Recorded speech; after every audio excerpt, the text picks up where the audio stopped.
పెళ్లి గ్రామ ప్రజలకు నేను యువ నాయకుడిగా ఇంతకుముందు ఓడిపోయి ఇప్పుడు మళ్ళీ ముందుకు వస్తున్నా. మన బాధలు వడ్లు కానీ ఇప్పుడు బీటు సరిపోతలేదు, అవి ఇంకా పెద్దగా చేసుకోవాలి. మొలకలు వస్తుంటాయి, రైతుల బాధ చాలా ఉన్నాయి. మంచినీటి వాటరు ఇంటింటికి ఉచితంగా ఇస్తారని హామీ ఇస్తున్నా.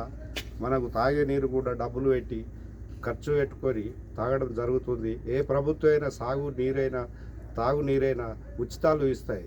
మన ఊర్లో వాటర్ పొద్దున 15 రూపాయలు పెట్టి వాటర్ డబ్బా కొనుక్కోవడం జరుగుతుంది. అది మన సమస్య, అది తీర్చారని సీసీ రోడ్లు కానీ గటర్లు కానీ లైట్ కానీ ప్రతి క్షణం నేను అభివృద్ధికి తోడ్పడతానని నమస్కరిస్తున్నాను. పింఛను కానీ ఎవరికి ఇంకా వస్తలేవు, నాకు రాలేదు.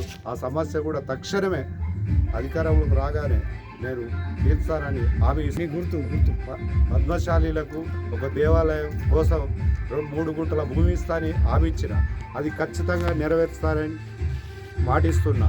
వీరయ్య గుడికి యాదవులకు జాగ కావాలన్నారు, వాళ్ళకు కూడా తొవ్వదీసి 2 గుంటల భూమి కొని ఇస్తానని హామీ ఇస్తున్నా. ఖచ్చితంగా అందరూ